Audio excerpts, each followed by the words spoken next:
Hello बच्चों। आज की वीडियो में हम लोग शुरू करेंगे केमिकल प्रॉपर्टीज ऑफ मेटल। अगर आप लोग पहले की वीडियोस नहीं देखी है, प्लीज़ जाके उसको चैनल में देखिए, उसको चेकआउट कीजिए, उसको अच्छे से देख लीजिए, फिर आइए चैप्टर 3 की पार्ट 4 में। अभी हम लोग यहाँ पे शुरू करने वाले हैं chemical properties of metal. Metal का जितना भी केमिकल प्रॉपर्टीज है, लास्ट पार्ट्स में हम लोग देखे हैं कि फिजिकल प्रॉपर्टीज ऑफ मेटल्स। अभी देखिए फिजिकल प्रॉपर्टीज ऑफ मेटल और नॉन मेटल का जो फिजिकल प्रॉपर्टीज में है, उसमें हम लोग मेटल या एलिमेंट सबको कैटेगराइज या क्लासीफाई करने नहीं सकेंगे, तो इसीलिए हम लोग उसका केमिकल प्रॉपर्टीज को देखना बहुत ही ज़्यादा इंपॉर्टेंट है। तो चलिए सबसे पहले देखते हैं केमिकल प्रॉपर्टीज क्या है। देखिए सबसे पहले है what happen when metals are burn in air. जब मेटल को एयर का प्रेजेंस या मतलब ऑक्सीजन का प्रेजेंस में जब जलाया जाता है तब क्या होता है। देखिए when metals are burn in the presence of air, air का मतलब है ऑक्सीजन। जब मेटल को ऑक्सीजन का प्रेजेंस में जलाया जाता है इट फॉर्म्स मेटल ऑक्साइड। ठीक है, तो मेटल को जब ऑक्सीजन के साथ रिएक्ट करता है तब क्या बनता है, मेटल ऑक्साइड। जैसे कि सम एग्जांपल्स ऑफ देयर, जैसे कि पहला है कॉपर।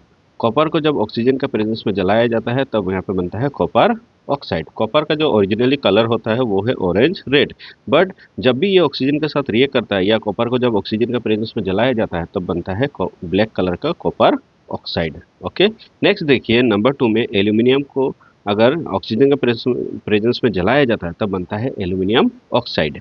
नेक्स्ट देखिए the reactivity of different metals are different with oxygen. अभी हर एक मेटल अलग अलग तरीके से ऑक्सीजन के साथ रिएक्ट करता है। कोई ज़्यादा ही स्पीडली रिएक्ट करता है, कुछ स्लोली रिएक्ट करता है, और कुछ कुछ मेटल्स होता है जो ऑक्सीजन के साथ बिल्कुल ही रिएक्ट नहीं करता है। जैसे कि सबसे पहला पॉइंट देखिए, sodium and potassium react so vigorously that they catch fire if kept in open, so they are kept immersed in kerosene oil। अभी ये जो सोडियम और पोटेशियम मेटल है ये सब इतना फास्ट रिएक्ट और इतना एग्रेसिवली रिएक्ट करता है कि जैसे ही ये सब ऑक्सीजन के कांटेक्ट में आता है आग लग जाता है। इसीलिए पोटेशियम और सोडियम जो मेटल है उन सबको केरोसिन ऑयल का अंदर में डिप्ट करके या अंदर में इमर्स करके या डुबा के रखा जाता है।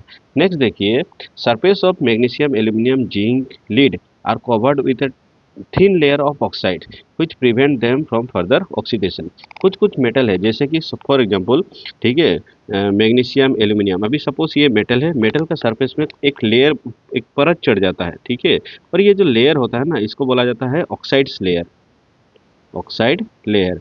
और ये ऑक्साइड लेयर एक टाइप का प्रोटेक्टिव शील्ड जैसा काम करता है जो मेटल को फर्दर ऑक्सीडेशन होने नहीं देता है। ठीक है, तो ये है ऑक्साइड लेयर। ठीक है, ये मेटल का, ठीक है, ऊपर में जो लेयर फॉर्म होता है उसी को बोला जाता है ऑक्साइड्स लेयर। नेक्स्ट देखिए एफ ई का मतलब है iron. Iron does not burn on heating but iron feelings burn. Iron feelings मतलब आयरन का जो पाउडर होता है वो बर्न होता है, लेकिन आयरन, ठीक है, ऑक्सीजन का प्रेजेंस में कभी भी बर्न नहीं होता है। नेक्स्ट देखिए उसी तरह कॉपर। ओके, देखिए copper does not burn but it is coated with black copper oxide. ठीक है, अभी देखो कॉपर, ठीक है, कॉपर जो है वो कभी भी बर्न नहीं होता है, लेकिन कॉपर को जैसे ही ऑक्सीजन के प्रेजेंस में रिएक्ट करता है या जलाया जाता है उसमें जो ब्लैक कलर का कॉपर ऑक्साइड बन जाता है। नेक्स्ट ए यू का मतलब है गोल्ड एंड ए जी का मतलब है silver. Gold and silver does not react with oxygen at all. ये ऑक्सीजन के साथ कभी भी रिएक्ट नहीं करता है। तो this is the first chemical properties of metal. तो इसको देखने के लिए शुक्रिया, thank you. Please like and subscribe कीजिए।